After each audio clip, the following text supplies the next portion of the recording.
Hi guys, welcome back to the I Love You So Much podcast. I am your host, Kenzie Elizabeth, and today we are back for another solo podcast episode. I am listening to my listeners in 2023. I feel like I'm always listening and I'm like literally talking to you guys all the time, but I've heard we want more solo episodes. So let me know what solo episodes y'all want and also who we want to see on the podcast. The DMs that I get about this podcast are my favorite messages on the internet to receive. So let me know. We can do a little brainstorm sesh. I already have a lot of things coming up and a lot of brainstorming, but I would love to know. I would love to know. I can't speak. I would love to know what you guys want to hear and who you want to hear from. I'm in an incredible mood. I just got back from a week in Europe. I don't even know if I said that on the podcast. If you guys are an Instagram follower or a YouTube viewer, you know I just got back from Europe. I went to Paris, I went to Amsterdam, and I went to London. All of those vlogs are going up on my YouTube channel, so make sure you guys watch those. We had the best time, but when we were in London, for some reason, I don't know what it was. I was traveling with two of my best friends, Marissa and Lauren, and Marissa is like really put together. And I think the fact that I always travel I mostly travel by myself, I'm a lot more alert when it comes to like packing at the end of a trip, okay? And I'm always like checking for things. And because I was with other people, I don't know what happened. Long story short, if you guys are watching on YouTube, you would see this bag, okay? And we're gonna get into a whole rant as to why lucky girl syndrome that has been literally all over TikTok, it is very real, okay? So I'm in London. I've wanted this bag forever. If you guys are watching on YouTube, you guys can see it. It's this beautiful pink YSL Saint Laurent bag that is just incredible. I saw it when I was in Nashville a few months ago and I was like, that is a bag I'm going to buy in Europe if they have it, okay? I buy the bag, it's, still in its wrapping, and I buy it when I'm in London. We pack up our stuff, we go eat at Catch, and we fly out early the next morning. We are literally pulling up to the airport and we're talking about like what we need to claim and like what we bought, like trying to go through our heads and think of like what we need to claim at customs. And Marissa's talking and all of a sudden I go, oh my God, I left that bag in London, like in the hotel.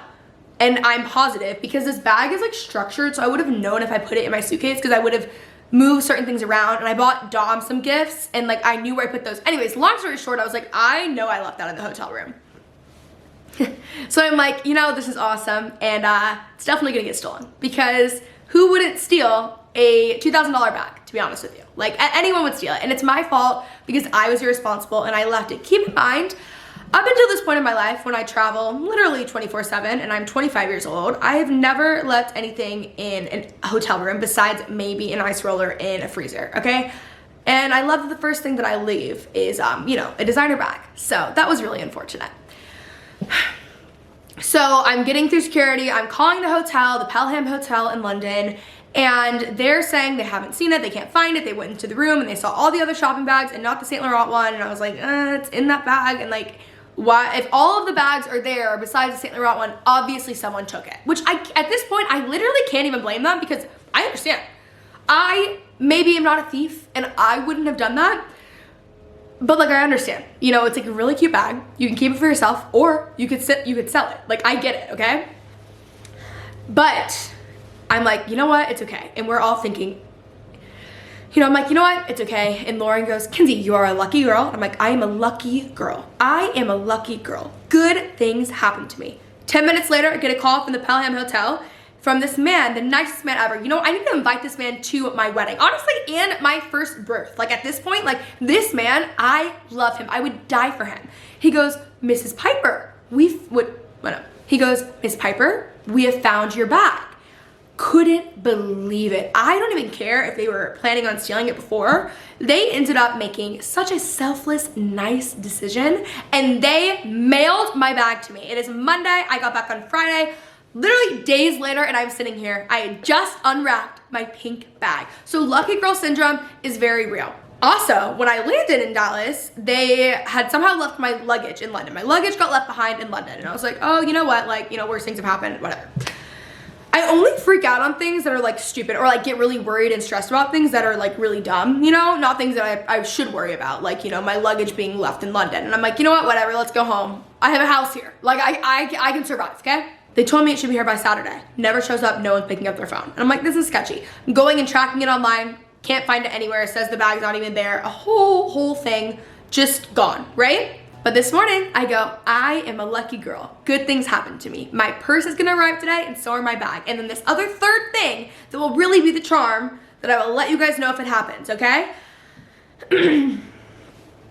Sure enough, not even an hour and a half later, this bag is on my front porch. Can you guys believe this? We are starting off the year on a very, very good foot, okay? Lucky girl syndrome, it works, okay? So that's great. Europe was great. By the way, we have more live shows this year. We have Chicago and Nashville coming up in March. Let me make sure I'm getting these dates right, all right? If you guys are in either of them, either of those cities, you need to come. Okay, so we have March 3rd, we have Nashville. It's a Friday night and the guest is Shannon Ford. This venue is the smallest venue I've done, so it's definitely gonna sell out, so you definitely wanna get your tickets. And then we have Chicago on March 27th, which is a Monday night with special guest Lauren Elizabeth. I'm doing VIP for both shows, which is like a meet and greet, and I can hang out with you guys before the show. Get your tickets now. Also, for my Dallas girls, I have officially started a Dallas book club. This past week would have been our second meeting, so just follow me on TikTok and stuff and you guys with updates. Anyways, we're gonna get into my health and wellness routines in 2023. Actually, not even in 2023. These are just my health and wellness routines and what I've been doing the past year. I am very into both things because I struggle very much so with anxiety. I've had mental health issues my entire life and honestly like runs really rampant in my family. And the one thing that has always really helped me has been, well, the main thing I would say has been working out. I work out my anxiety and it just makes me feel so much better. When it comes to fitness and working out or just really getting movement, I like the term getting movement the best because I feel like it's the easiest to have the best relationship with it. You really just need to do what you like. And another thing I will say is be really wary of who you are following on Instagram and on TikTok. Like, getting movement is great in the way that works for you and the way that you like. It doesn't matter if people are saying, oh, Pilates does nothing, or oh, running does nothing. Like, it is crazy how many different opinions are out there. And in my opinion, and in the way that I have maintained a very healthy relationship with getting movement, is I have done the things that I really enjoy. There's been times where I've wanted to like maybe push myself a little bit more and pick up running a little bit, and I don't always love running. I have to like really feel like it. And there are times when I like to challenge myself and whatever. So like that is a little bit different when it comes to running. But as far as my actual fitness routine goes, I only do things I really enjoy and really like doing. Obviously, I like to do things that are good for my body, and getting movement is good for your body. Like, that's pretty much it. I do have an entire episode coming out on weightlifting and the benefits of weightlifting and just the way I'm recording it with my coach. But weightlifting has just made me feel incredible. So I tend to like to get movement about 5 days a week, give or take. My main form of getting movement, if you will, I feel so like, you know, whatever. Okay. My main form of getting movement or working out right now is weightlifting. I typically do that Monday, Wednesday, Friday, just because those are the classes that I like with the teacher that I like. If you guys are in Dallas, I go to Fit Social Club. And weightlifting, I just love it because you're not in a room, at least my weightlifting experience, I'm not in a room where I am being like yelled at and screaming and it's so loud. And sometimes I like a Soul Cycle vibe. I like that stuff. But I don't know what it is in the past 6 months. I just have needed to feel a little bit more calm in my workouts. And I on YouTube was like, oh my God, it feels so low cortisol.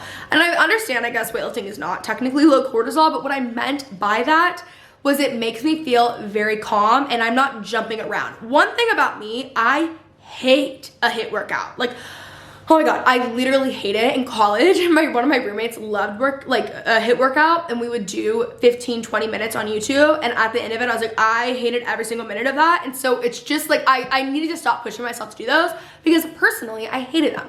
With weightlifting, I go in, it's a class that's pretty small, about 10 girls, and the coach is really nice. The Fit Social Club actual studio is the most friendly and welcoming studio I've ever gone to in my entire life. But that is like the newest addition to my workout routine. I would say I've been doing it probably at least 6 months at this point. It's my favorite workout, which is crazy because I haven't had a workout that has been a favorite besides hot Pilates, like over, I don't even know if it's over hot Pilates. Like I don't want to say that, but like if you guys have been following me for a while, you know that I've been such a hot Pilates girl and I still love it and it's still in my routine, but I just wanted to like change it up a little bit.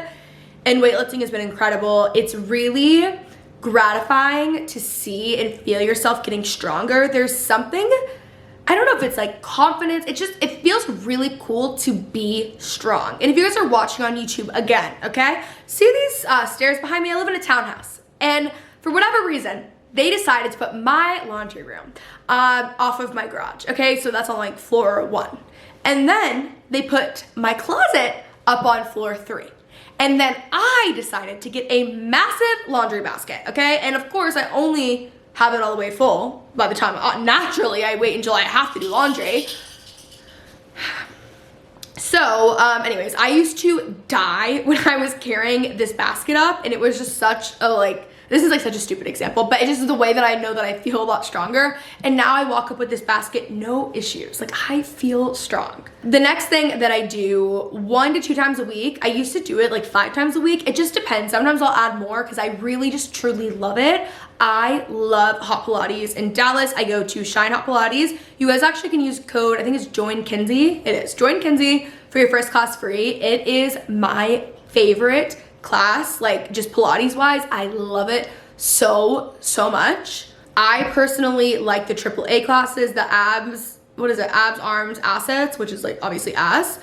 I love hot Pilates. I have forever. I love the mind body connection. I don't really love reformer Pilates. I've never found a class that I've like really enjoyed that's been reformer Pilates. I've done solid core before and I actually did like it, but there is just nothing like hot mat Pilates to me. And that has been the thing that in my 20s has gotten me back into fitness and working out, and again just having a healthier mindset with working out or getting movement because I love it so much that I crave it. At first it's very difficult because the classes are between like 95 to 105 degrees typically, so it sounds disturbing and it feels horrible your first couple of classes, but once you get past that, you are just like obsessed and like almost like addicted to the feeling. Like I feel weird now when I go and work out. If I go to a spin class, it's like the easiest thing in the world because it's not hot and you get so used to it and accustomed to working out in rooms that are like 100 degrees and you sweat so much and it's just amazing. Another workout that I really enjoy, which is funny because it kind of goes against what I was saying before, is boxing. So I've gone through multiple phases. I used to box when I lived in LA, and then I love Ding Ding Boxing in Dallas. That's been my favorite boxing studio, honestly, ever. And I go through periods of time where I feel like I want to punch something, and then I also go through periods of time where I feel like I want to like meditate as I work out, you know? And I'm in a calmer place when it comes to working out. But if you guys are into boxing, I do love Ding Ding. I also like Rumble. Ding Ding is the best boxing class there ever has been. Rumble's fine. And then when I lived in LA, when I was like, this was like 5 years ago probably when I was doing this, I used to go to City of Angels downtown. And oh my God, I took from Alex. I don't even know if he's still there. He owned the place. He was so great. And that's what really like got me into loving boxing. Boxing is just very fun. It's really incredible if you're really anxious because you get to just punch something for 45, 50 minutes and it's the best feeling ever. And then I also love walking.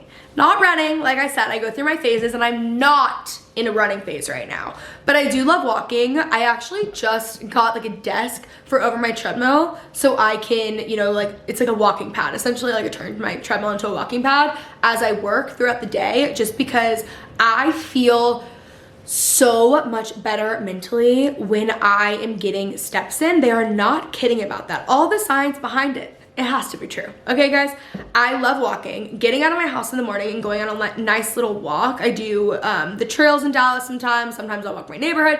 I just love walking. It's also an incredible thing to do with your friends when you're trying to see people. I like to just like, you know, almost like habit stack and invite them to my workouts. I've been trying to get in a walker a lot of steps, at least more steps than normal, like 5 to 6 days a week. But again, it just makes me feel a lot better mentally and I feel a lot more prepared for my day. So as far as fitness goes, weightlifting, boxing, hot Pilates, and walking. Those would be my top 4. Right now I'm not really boxing, but weightlifting has been the newest thing in the past year that I've added that I have loved. And next week we're doing an entire episode on weightlifting, so stay tuned. Moving in to my wellness routines.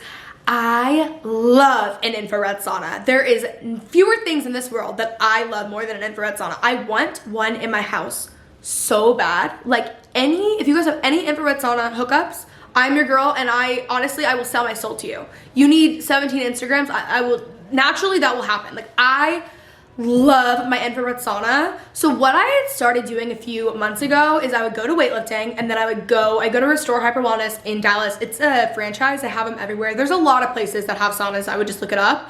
But I would go, and then I would do an infrared sauna. I would sit in there. I would read my Kindle. Yes, my Kindle is always fine when I'm in there. I would read my Kindle. Well, actually, sorry. I would sit in there. I would do a superhuman meditation. I've been off of the meditation game the past month, and I really was like just getting into it, and it's something that I do want to incorporate more of in the next year, just because I know it would be so good for me. And this is what I was doing up until I ended up getting plastic surgery. Guys, I don't think I said this on the podcast. I got my chin done. I got air sculpt. Again, if you guys watch my YouTube videos, you would know, but I got air sculpt on my chin. Yes, same thing Lauren Buster got, and it's been incredible. So anyways, I get into my infrared sauna. I do my superhuman meditation, which is typically about a 3-minute meditation because I can't do longer than that. I haven't built myself up yet. And then I'll read on my Kindle. After that, then I'll do cryotherapy. Cryotherapy is new to me in the past year. I've loved an infrared sauna probably for the past 5 years, I want to say. It just makes me feel incredible. There's so many benefits. I'm not going to be able to tell you all of them at all, but like just Google it, trust me. So cryo is something that I am obsessed with, and I started doing it at Restore. So you go into this machine, at least I do. This is how I do cryo, and it's like negative some. Let me get the stats on this, okay? So I do whole body cryotherapy, and I do a 3-minute session with an intensity of like 3 or 4 at this point. I built it up. I started at like 2:30, I think. It helps optimize sleep and defy signs of aging while boosting overall energy. You have mittens on, you have a hat on, you have a mask on, and it's like, I think it's like negative 140 degrees or something crazy. It's very cold.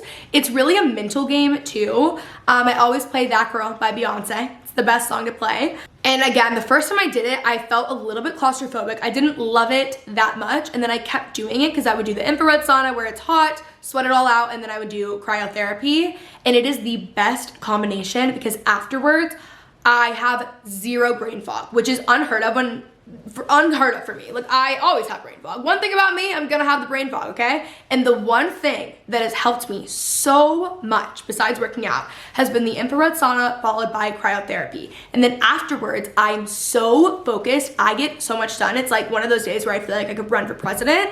It is next level, okay? Another thing I will say when it comes to taking more time out of your day to implement more wellness routines, I can get caught up in the mindset of like, oh, I'm not doing something productive, or oh, this is taking time away from work, or oh, this is taking up too much time. And what I always find is the days that I take more time, quote, out of my day to do the wellness routines, I get so much more done because I'm that much more focused and I have less brain fog and I have way more energy. So I really cannot recommend those enough. I would say I do that about 1 to 2 times a week, mainly because the place that I go to doesn't open until 10 a.m., which is later in my day. So it just depends on like what I have planned, but I go about 1 to 2 times a week. I wish I could start off my day at like 7 a.m. doing it. That's why I want infrared in my house. I also like red light a lot. I find that helps a lot with my skin. I'll just go into like a red light room. I also want like one of those Juve lights for my house because I would love, again, to start off my day like that and not have to like drive somewhere to go. But I do really love Restore Hyper Wellness. If you guys are interested and they have one near you, it has pretty much all of these like wellness things. There's also like a Rate or something in Nashville that I've gone to that I really like. It's, I don't know how to pronounce it, A-R-E-T-E, I think, and that's really good. It's right by the Green Hills Mall. I would say the biggest thing though when it comes to my wellness journey has been surprisingly reading. Obviously my Kindle.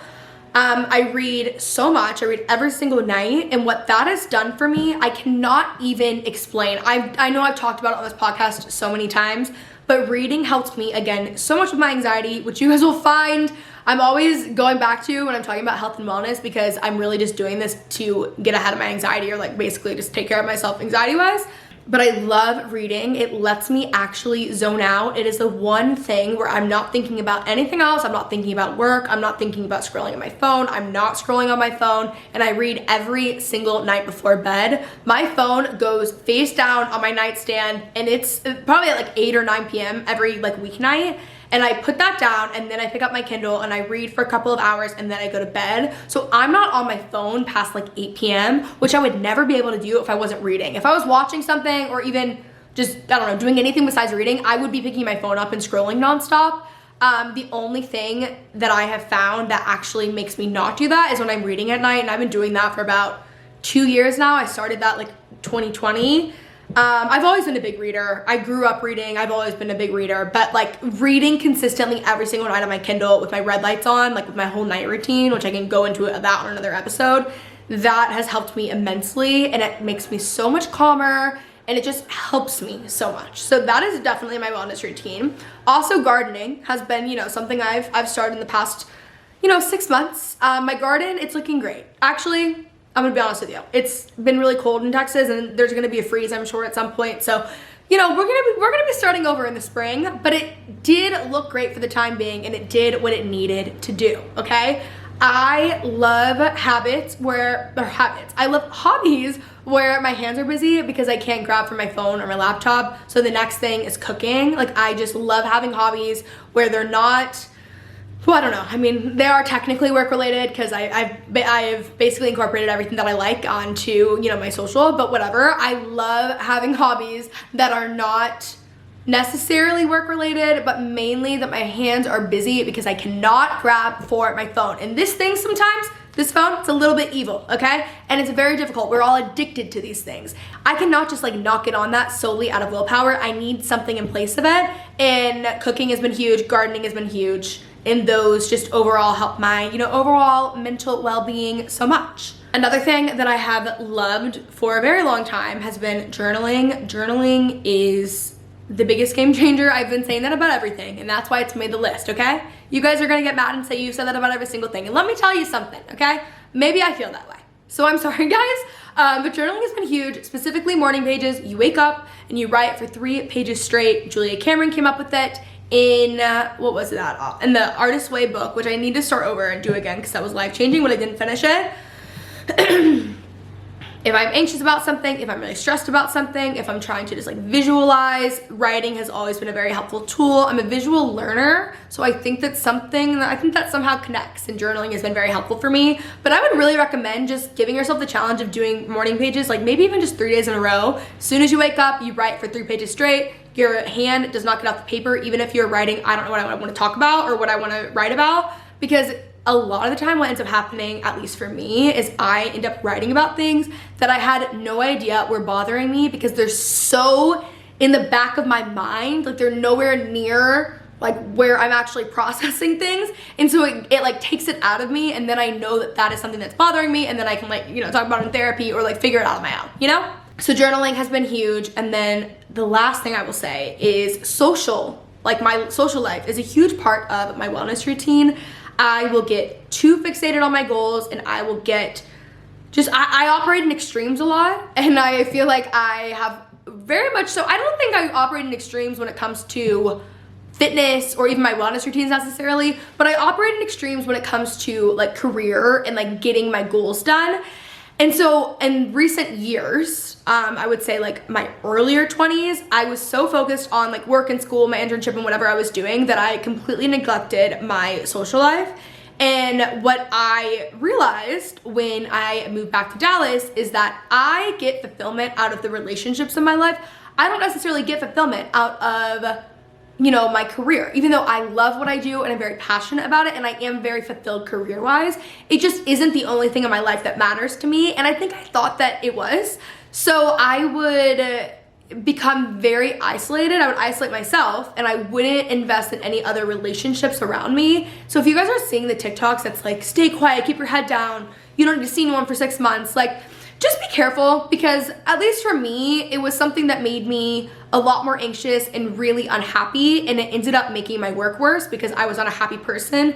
And as I've given myself time for things that actually make me happy and fulfill me, it's benefited every single area of my life, including my goals and including my career. So be careful about that. And just having good relationships with my friends, with my family, and investing in those. And you know, I do my Friday night dinners with the girls, and I'm doing girls trips and just things like that. Like, that is what brings me so much fulfillment and joy. So that is also something that is definitely in my wellness routine.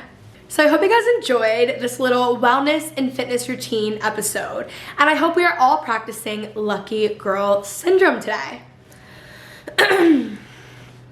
I love you guys so much. As always, you can watch this on YouTube. Get your live show tickets if y'all are in Nashville or Chicago. If you guys made it this far into the episode, I would love if you left a nice 5-star rating and review. Subscribe to the podcast. Follow us on everything, TikTok, Instagram. You guys know the drill. Okay, you know the drill. Bread Winning Housewife home is still available, so that is in the show notes below. Love you guys so much, and I will talk to you next Thursday. All right, guys, I hope you enjoyed. If you did, let me know by giving it a nice thumbs up and subscribe for more.